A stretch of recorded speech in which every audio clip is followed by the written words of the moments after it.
Muy buenas noches, estimados estudiantes. Bienvenidos al curso de Problemas y Desafíos en el Perú Actual, semana 2. Me imagino que ustedes ya han estado revisando Canvas y han visto que en esta oportunidad vamos a desarrollar dos temas. Uno que es la continuación de la República Aristocrática, que vamos a resaltar el aspecto económico, y el otro que es el onceño de Leguía. Bien, continuamos con este primer tema respecto a este segundo civilismo, resaltando sus aspectos económicos, a qué se dedican, ¿no? Cómo ellos hacen crecer su economía, la explotación que se da en un porcentaje muy alto, ¿no? Por parte de esta oligarquía, de este grupo pequeño que maneja el Estado hacia los pobres indígenas, y que se va a prolongar por muchos años esta explotación, y que ello les permite también enriquecerse. Entonces continuamos, vamos a ver ahora lo que queremos lograr al terminar esta sesión, que ustedes analicen los principales aspectos económicos de las dos primeras décadas del siglo XX en nuestro país, así como las características políticas y económicas del segundo gobierno de Augusto de Leguía, o conocido también como el famoso oncenio de Leguía. Tenemos acá los contenidos que vamos a ir desarrollando, ¿no? Que ustedes ya también lo han podido encontrar de repente en Canvas. Y vamos a ir aclarando las dudas que ustedes puedan tener al respecto. Y comenzamos observando estas imágenes. Cuando observo estas imágenes, ¿qué puedo resaltar en la parte de arriba de esta pirámide, ¿no? Estratos sociales, pero veo que la clase media no está, porque la clase media todavía no surge. Eso se va a dar posteriormente. Y vamos a ir también viendo por qué surge la clase media y qué consecuencias trae para ellos. Estamos viendo un grupo de varones muy elegantes, en la forma nomás de vestir que no es propia de nuestro país. Y es cierto, esa moda es europea. Ellos son amantes pues de los viajes, de la vida mundana, y eso estamos viendo en los varones. Podemos imaginarnos en las mujeres, ¿no? Los peinados, los vestidos, los banquetes, los bailes. Pero que solamente lo tiene ese privilegio un grupo reducido, una oligarquía, 40 familias exclusivamente, 40 familias que tienen el control de nuestro país, control político y control económico. Pero ¿por qué surgió este segundo civilismo llamada República Aristocrática? El nombre de República Aristocrática, recuerden que lo acuñó este gran historiador Jorge Basadre. Los aristócratas, los varones del azúcar, exportación de azúcar, dueños de tierras, grandes terratenientes en nuestra costa norte, los Aspíllaga, los Pardo, los Prado, los Romaña. 40 familias. Y este segundo civilismo surge después de la guerra con Chile. Recuerden que todo el tiempo que dura la guerra con Chile, desde 1879 hasta 1884, que se va a firmar el Tratado de Ancón, ellos no pudieron exportar por varios motivos. Estábamos en guerra y además sus haciendas fueron incendiadas. Recuerden que cuando vivimos esa etapa de la guerra con Chile, pues las haciendas azucareras, algodoneras son incendiadas. Hasta Lima casi es destruida, ¿no? Saqueada, se tuvo que pagar cupo, ¿no? Eso ya lo habíamos mencionado en la clase anterior. Entonces estos señores en todos estos años no pudieron exportar. Y si ellos no pueden exportar, ¿Qué trae como consecuencia? Va a afectar su economía. Claro que no quedan empobrecidos, pero no tienen ingresos. Entonces nosotros estamos pasando, durante la guerra con Chile, un segundo militarismo. Que se comete de repente por ahí un error, que va a ser con el contrato Grace, cuando estaba gobernando Andrés Avelino Cáceres, el Grupo de los Andes. Contrato Grace de 1889, que se firma con Michael Grace, donde nuestros ferrocarriles se les cedía a la Peruvian Corporation por un periodo de 66 años. Dando como excusa a Andrés Avelino Cáceres que era la única manera para salir de esa grave crisis económica. Recuerden que también quedamos pues devastados, no sabíamos ni de dónde empezar porque nuestros puertos fueron bombardeados. Bueno, Chile se parece que nos quiso aniquilar, ¿no? Con todas las acciones pues que hizo en nuestro país. Si Lima no fue totalmente destruida, saqueada, gracias a los cupos que pagaron esas familias pudientes a Patricio Lynch. Bien, ese contrato Grace que se llega a firmar durante el gobierno de Andrés Avelino Cáceres, siendo su ministro de Hacienda Antero Aspíllaga, un rico hacendado que posteriormente va a formar uno más de esta oligarquía.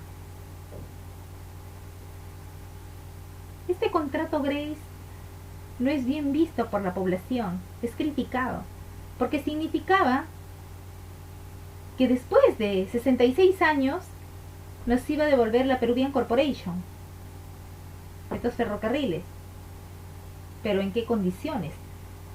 Y nosotros recordamos un poquito que estos ferrocarriles habían sido construidos gracias a la venta de nuestro guano de las islas. ¿Recuerdan el contrato Dreyfus?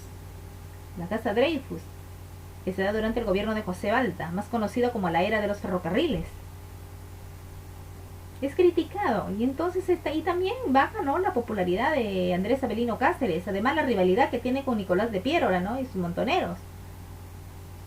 Entonces es aprovechado, digamos, para que surja nuevamente el segundo civilismo.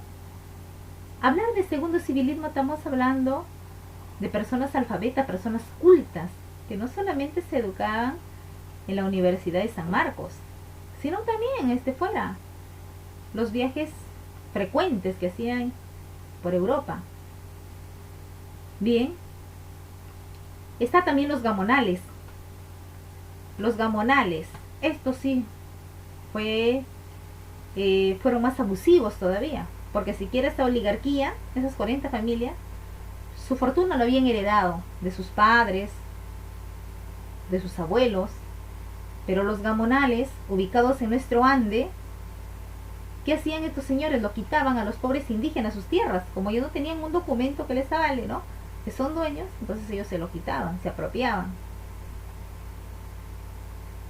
Con costumbres semifeudales, abusivos, aprovechándose de la necesidad del indígena, de la necesidad y de la ignorancia del indígena. Luego continúa lo que son los obreros.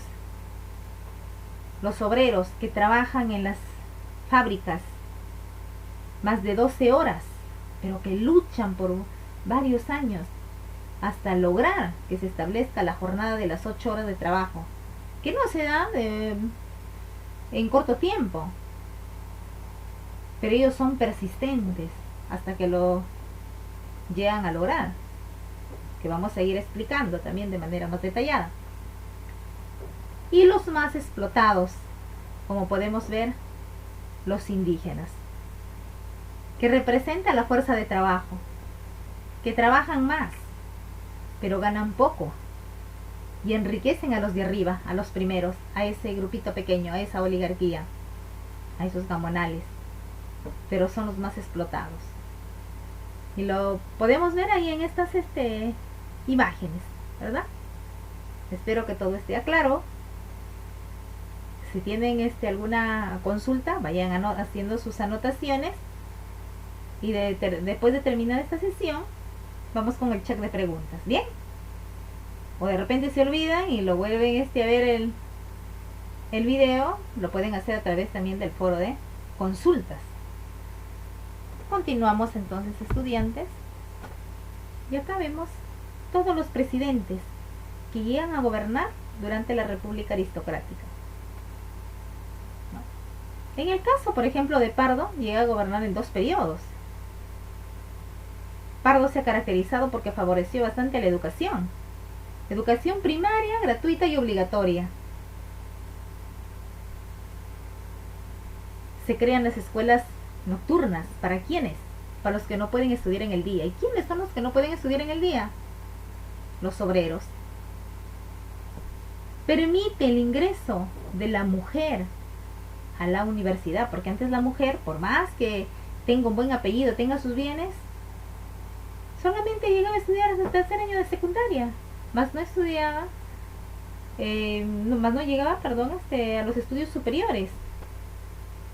Pero durante el gobierno de Pardo, ya la mujer tiene acceso a la universidad. Años anteriores, antes de 1904, solamente los que podían llegar a la universidad eran los varones, y ellos tenían el control, por lo tanto, también de San Marcos. San Marcos era, no como hoy en día, era la exclusividad de la familia pudiente, nada más. Estos presidentes que nosotros estamos viendo, integrantes del Partido Civil, y ustedes estarán haciendo una pregunta: ¿qué hace Pierola si no es del Partido Civil? ¿Qué hace Óscar Raimundo Benavides si es un militar, no es un civil? Recuerden que para los civiles, ¿quién era un peligro? ¿Quién podía sacarles del poder? Ellos representaban, ¿no?, la parte económica, cultos, pero más no la violencia. La fuerza, ¿quién lo ve? ¿Quién lo representa? Los militares. Entonces tengo que llevarme bien con los militares, ¿no? En el caso de Pierola, el archienemigo de Andrés Avelino Cáceres. Hay una alianza con ellos porque no quieren que Cáceres también llegue al poder. Una alianza con los civilistas. Como ustedes tienen conocimiento, Pierola es del Partido Demócrata. Hay una alianza entre ellos, pero donde va a primar, donde va a estar integrada esta República Aristocrática por el Partido Demócrata y el Partido Civil. Pero ¿qué prima? El Partido Civil, toda la mayoría, que fueron todos estos presidentes, que cada uno de ellos ha resaltado pues por diferentes medidas que ha tomado durante su gobierno. Por ejemplo, de López de Romaña podemos mencionar que él facilitó bastante la inversión extranjera, y es cuando llega la Cerro de Pasco Mining Company a nuestro país y comienza a explotar nuestros minerales. Estos presidentes de la República Aristocrática favorecen, son muy buenos con los de fuera, muy abiertos,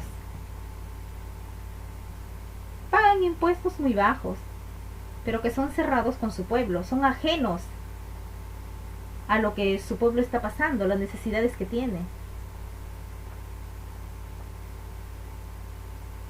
Con López de Romaña también sucede un incidente muy interesante. ¿Recuerdan en el Tratado de Ancón? Tacna y Arica quedaba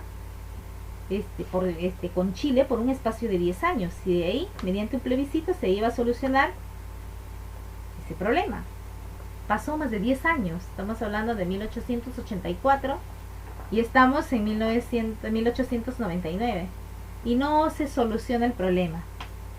López de Romaña quiere solucionar porque los chilenos constantemente pues les obligaban, ¿no?, a Tacna y Arica pues a cantar el himno nacional, llevar la historia de Chile, himno nacional de Chile, llevar la historia de Chile, un curso, izar la bandera de Chile, la famosa chilenización. Entonces López de Romaña pues va a romper relaciones diplomáticas porque Chile no quiere solucionar este problema. ¿Cuánto tiempo pasó? Y eso se soluciona todavía en 1929 con el segundo periodo del gobierno de Leguía. Bien, continuamos. Leguía. Nosotros estamos mencionando que todos estos presidentes de la República Aristocrática son pudientes, que han heredado una fortuna. Y ustedes dirán, Leguía no heredó fortuna de nadie, él hizo su propia fortuna. Efectivamente. ¿Pero por qué está ahí? Porque es muy hábil en los negocios. Un empresario exitoso, que fue ministro de Economía de Pardo y también de Candamo, y que hizo una gestión muy buena, resaltando bastante en el ámbito de los negocios. 40 años, un empresario exitoso, un empresario rico. Tiene fortuna, pero no tiene un buen apellido. Y recuerden que para ellos es muy importante un buen apellido, porque incluso para contraer nupcias tenía que ser una de sus círculos social económico. Leguía muy hábil, que se llega a casar también con una mujer de buen apellido, Julia Swain Mariátegui. Imagínense, ya tiene un buen apellido, tiene fortuna, muy reconocido, no solamente en nuestro país, porque también fuera. Hasta un favor creo que le hace Billinghurst, porque Billinghurst cuando llega al poder lo va a desterrar a Leguía. Leguía va a ir a Panamá, y de Panamá se va a quedar por un periodo de 5 años en Inglaterra, haciendo lo que lo apasiona, lo que le gusta, los negocios, haciendo crecer más su fortuna y también ser apreciado por los de fuera. Pero Leguía en su periodo saca algo muy importante, porque ya hay reclamo de los obreros, y eso se viene a agudizar ya desde el gobierno de Pardo, porque creen que Pardo saca las escuelas nocturnas que favorecen a los obreros. Leguía la ley contra accidentes de trabajo, porque antes se accidentaban, les pasaba algo y no no recibían ningún tipo de beneficio. Leguía tenía una visión diferente a estos señores civilistas. Él quería pues una Lima diferente, una Lima atractiva. Y más todavía cuando está en Inglaterra, viene con todas esas ideas a plasmarlo allá en nuestro país. Por eso que en el oncenio significa pues patria nueva, cambios. Billinghurst, el primer presidente populista. Goza de una muy buena fortuna, exalcalde de Lima, pero que siempre se había caracterizado por tener, digamos, esa cercanía con el pueblo. Durante su periodo, que él gobierna 2 años, ¿no? Porque recuerden que durante la República Aristocrática, el periodo presidencial que establecía la Constitución de 1860 era de 4 años. Billinghurst, el famoso pan grande. Vota por Billinghurst y tendrás un pan grande en tu mesa. El otro candidato era Antero Aspíllaga, el que fue el intermediario para firmar con Michael Grace, ¿no? El contacto Grace.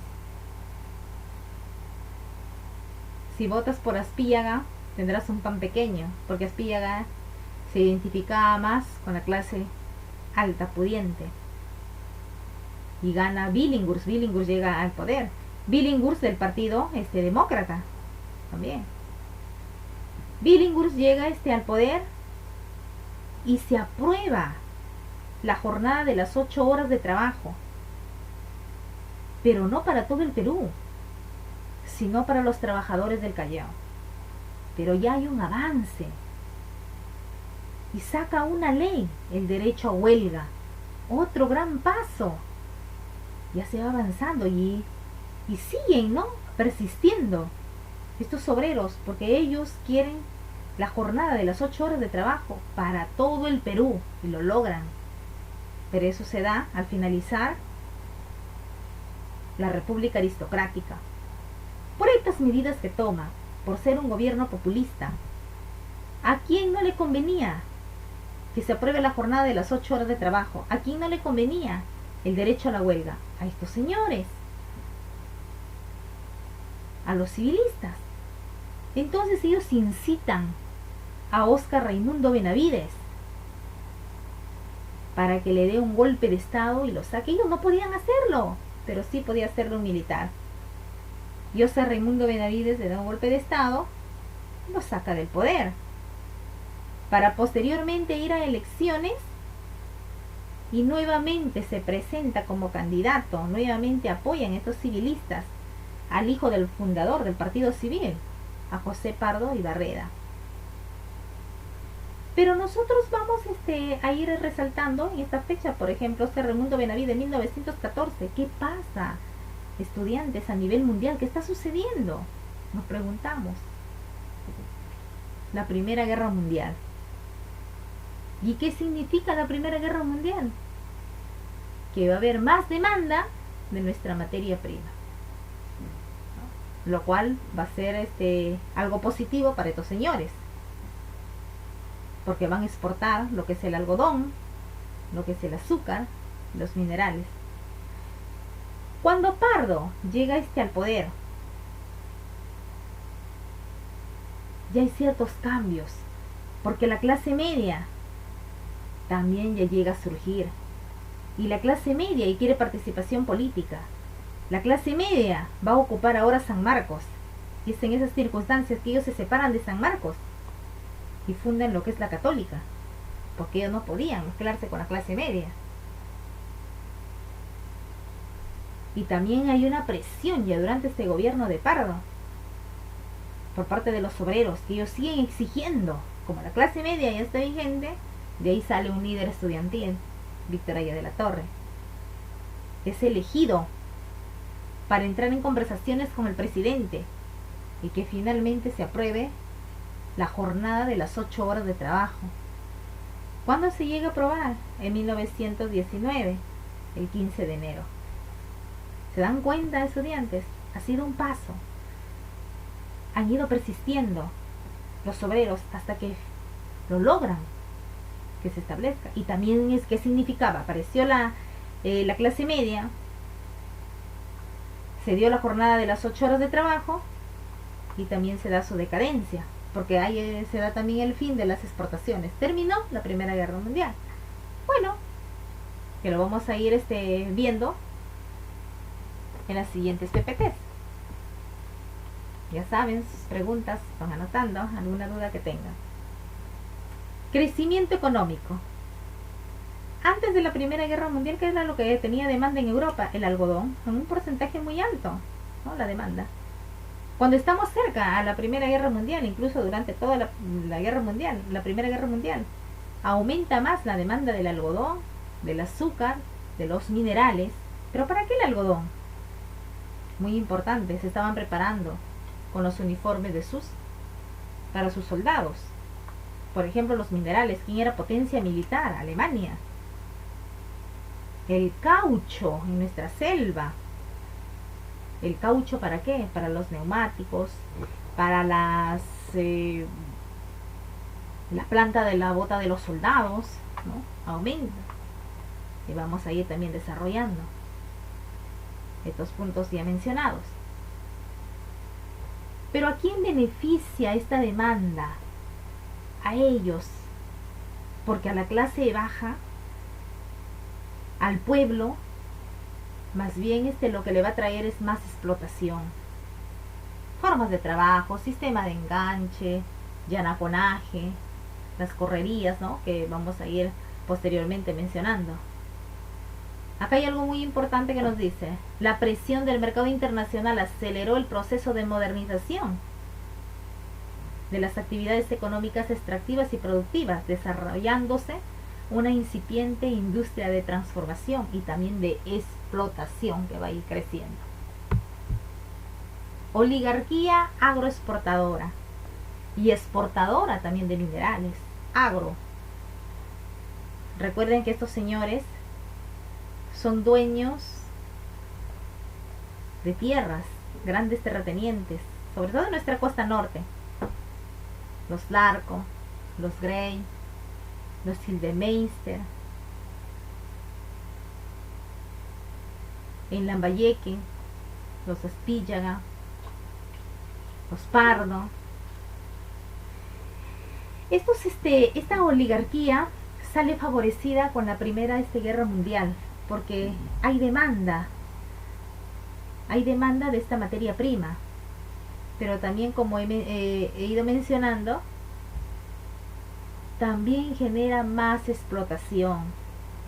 Se dice de una estabilidad económica, pero que de esa estabilidad económica que favorece solamente a un grupo pequeño, más no está el pueblo, porque el pueblo es más explotado, no por eso va a ganar más explotación que se va a dar, y sobre todo el que paga las consecuencias son los indígenas y los nativos, ¿no?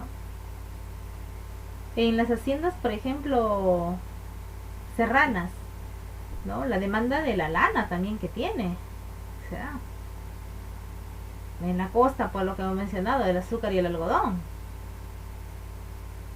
entonces favorece a ellos bastante la Primera Guerra Mundial, pero cuando finaliza también les trae consecuencias. Es más, miren, como tiene tanta demanda de estos productos, estos señores hacendados, ¿qué hacen? Dejan de sembrar productos de primera necesidad y se enfocan en lo que es más lucrativo, en lo cual le van a pagar a ellos más, afectando al pueblo, porque si hay escasez de productos de primera necesidad, los precios suben y ellos no tienen cómo pagarlo, pero esta oligarquía sí tiene. Por eso les digo que les llega a afectar más al pueblo, o sea, a ellos les favorece, no hay una equidad, más bien hay más explotación. En este mapita, por ejemplo, podemos observar, ¿no?, de manera detallada donde están estas familias que tienen sus bienes, tanto en nuestra costa como también en el sur, ¿verdad? Entonces, las minas. Bien. Los latifundios, grandes tierras, que nos dice que a principios del siglo XX más del 80% de la población peruana era rural. Hacia 1900 existían cerca de 4.000 haciendas en el país y casi 2.000 comunidades campesinas. También más explotación e ignorancia. Si por un lado aumentan las exportaciones, hay demanda de productos, pero también trae más explotación. Y eso lo vamos a ver en las formas de trabajo que ellos tienen, como ese sistema de enganche, que es el llanaconaje, y son las correrías. El sistema de enganche, muy utilizado en nuestra costa, y también en parte de la sierra, de nuestro Andes. ¿Quién era el enganchador? El que se encargaba de buscar la fuerza de trabajo, de aprovecharse de las necesidades de este campesino, bueno, indígena llamado en aquel entonces, porque recuerden que campesino es llamado ya por Velasco, cuando se da la reforma agraria, en la década del 60. Bien, se iban y prácticamente los enamoraban. Veían que tienen una necesidad. Mira, necesitas de repente productos de primera necesidad para alimentarte, vestirte. Puedes irte a la hacienda de los Romaña, puedes irte a la hacienda de los Pardo y saca esos productos. Pero surge la pregunta, ¿y cómo te pago? Fácil, me vas a pagar con tu trabajo. Pactaban de manera verbal. De repente por un periodo, ¿no?, de seis meses. Tú me pagas y ya terminaste y te libras de la cuenta. Bien, si emocionado sacaba, trabajaba, muy contento porque ya llega esos 6 meses. Llegaba a los 6 meses, oh casualidad. Bueno, gracias, ya terminé de pagar mi deuda. Un momentito, has pagado la deuda que se te ha ido prestando, que se te ha prestado, o de repente que tú has sacado productos. Y lo que has consumido durante este periodo, eso todavía me debes, por lo tanto tienes que seguir trabajando. Y seguía, ¿no? Famoso sistema de enganche. Abusivos. Pero más abusivos todavía los gamonales, con la forma de trabajo, el llanaconaje.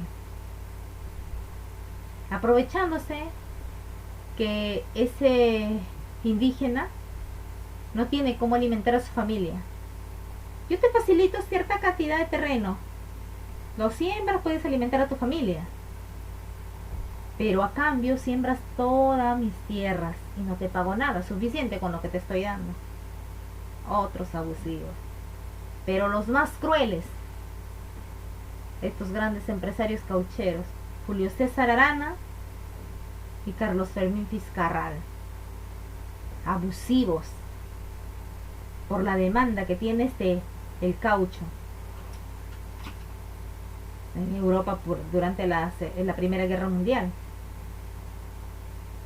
¿Qué hacían ellos? Se iban, capturaban a los pobres nativos, les tenían hasta encadenados ahí para que trabajen en este árbol, la chiringa que se tiene la goma, ¿no?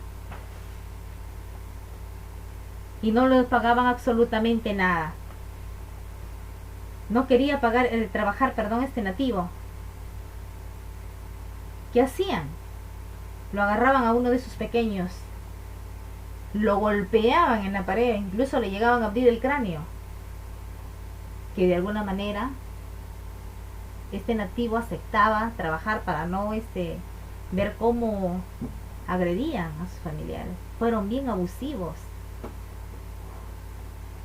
Llegan a desaparecer cantidad de nativos por las pésimas condiciones en que trabajan, y todo por la fiebre del caucho, por esa demanda que tienen.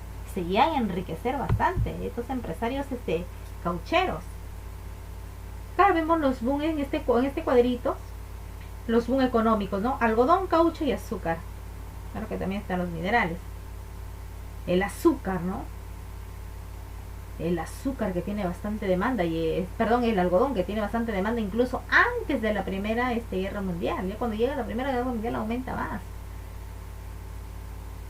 El caucho, como ya he ido mencionando, por estos grandes empresarios, muy conocidos como los varones del caucho, ¿verdad? Fiscarral y Arana, Julio César Arana, que llegan a enriquecerse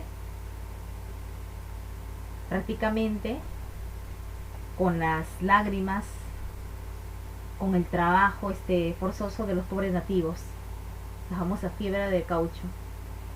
Les invito a que lean El infierno del Putumayo y se van a dar cuenta todo lo que sucedió en esta época, todos los abusos que cometieron estos varones del caucho.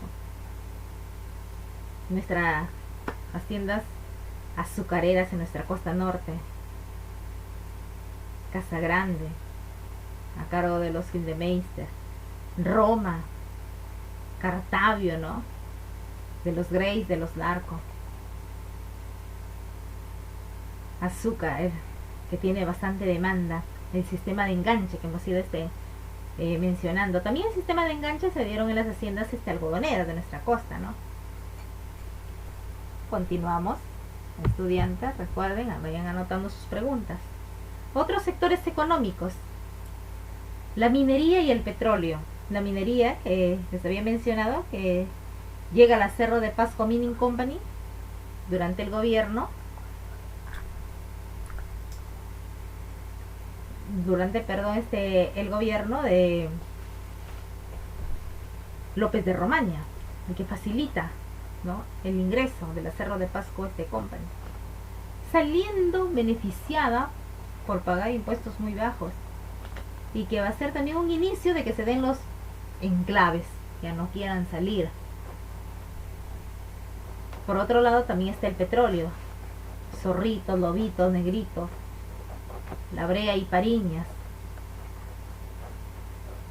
¿A cargo de quién?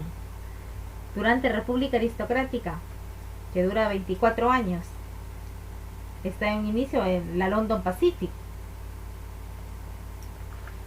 empresa inglesa, y posteriormente de la London Pacific va a pasar al IPC, la International Petroleum Company, y que llega a sacar unas ganancias muy lucrativas, porque estos señores favorecieron bastante a estas empresas extranjeras, bastante lo favorecen.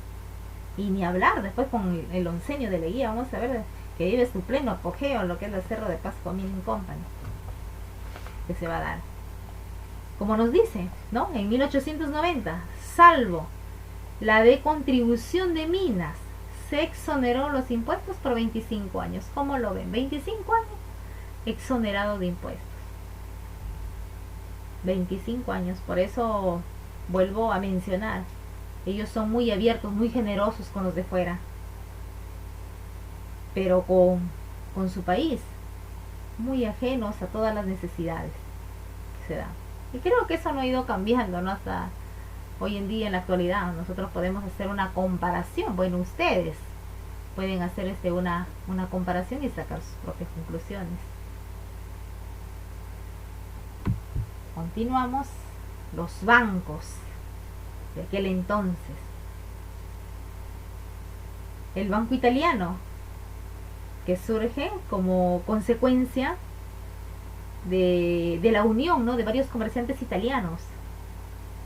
Hoy en día banco de crédito, que vamos a ver por qué cambia, ¿no?, el término a banco de crédito, precisamente porque cuando estamos pasando la Segunda Guerra Mundial, donde está gobernando Prado en su primer periodo, ante el temor de que se les llegue a quitar todo, va a cambiar pues de nombre. Aparte del banco italiano, tenemos también el banco de los Prado. Javier Prado, Manuel Prado. ¿Les recuerda ese apellido? Los Prado. Mariano Ignacio Prado. ¿Y quién fue Mariano Ignacio Prado? ¿Quién fue Mariano Ignacio Prado? Presidente de nuestro país, recuerden, durante la guerra con Chile y lo que llega a pasar. La pregunta surge y les dejo para que investiguen. ¿De dónde salió la fortuna de los Prado? Mariano Ignacio Prado fue un militar. Tenemos conocimiento que los militares no ganaban muy bien. Para que sean dueños de un banco, el Banco Popular de la familia Prado. Y no solamente tenían bancos, tenían tierras, textilería. Personas muy pudientes. También tenemos el Banco de Perú y Londres, el Banco Internacional. Hoy en día, donde ustedes pagan su mensualidad, el Interbank. La compañía de seguros RIMA, la Compañía Internacional de Seguros,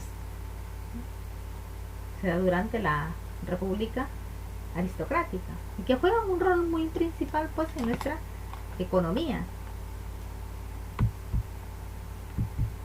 Reivindicaciones obreras. A ver, vemos acá cómo va avanzando. Como les había dicho, todo es un proceso. Todo va surgiendo a raíz de los reclamos de los obreros, que ellos son persistentes hasta llegar a obtener lo que ellos tanto ansiaban, la jornada de las 8 horas de trabajo, y que no se dé más explotación, no trabajar más de 12 horas, y no solamente los varones, sino también la explotación que se daba por parte de niños, porque trabajaban niños y mujeres, pero que ellos van avanzando. Vemos, por ejemplo, que en 1911 se da la primera huelga general, y se saca la ley de accidentes de trabajo, que eso se da con el gobierno de Leguía. En 1913, durante el gobierno de Guillermo Billinghurst, se establece ya la jornada de las 8 horas de trabajo para los trabajadores del Callao, para que en 1919 ya se apruebe las 8 horas de trabajo para todo el país. Que acá lo podemos ver, ¿no? Estas huelgas masivas llevan a la promulgación de la jornada de las 8 horas de trabajo para todos los obreros. Pero es un proceso que ha ido avanzando gracias a la persistencia de estos obreros y que llegan a obtener. Y también ya para 1919 ya se llega a establecer la clase media, y cambia porque esa clase media ya quiere tener participación en política. Por eso que posteriormente vamos a ver que surgen también las dos propuestas políticas, ¿no? Allá de la Torre con José Carlos Mariátegui. Movimiento obrero, como lo podemos ver, ¿no? Y ellos lo celebran. Para ellos es un cambio. Los hijos ahora de estos obreros ya van a tener ciertos beneficios, entre ellos que de repente van a ir ya van a tener acceso por ejemplo, a tener estudios en la universidad, ingresar a la Universidad de San Marcos. Van a tener participación política, va a haber muchísimos más cambios que se van a ir estableciendo, como vamos ir viendo. Esta república aristocrática, con todo lo que hemos ido mencionando, llega a su final. Factores principales para que llegue a su final: surgimiento de la clase media. La clase media ahora ya ocupa San Marcos y ellos se separan de San Marcos y fundan lo que es la Católica. Movimiento obrero, lo cual a ellos no les conviene, y esa jornada de las 8 horas de trabajo. Aparte del movimiento obrero, podemos también mencionar el fin de la Primera Guerra Mundial. El fin de la Primera Guerra Mundial significó para ellos una crisis económica. ¿Crisis económica por qué? La respuesta está en que ellos invirtieron ¿en qué? ¿En qué llegan a invertir estos señores? En el sembrío, ¿no?, de caña de azúcar y también de algodón. Pero que al terminar la Primera Guerra Mundial, los países quedan empobrecidos, por lo tanto ellos se quedan con su producción, ya que en el país no le van a pagar lo mismo que lo pagaban en Europa. Factores para su decadencia. Bien, estimados estudiantes, con el siguiente tema respecto al onceno de Leguía continuamos. Muchas gracias. Vamos a continuar entonces después. Muchas gracias.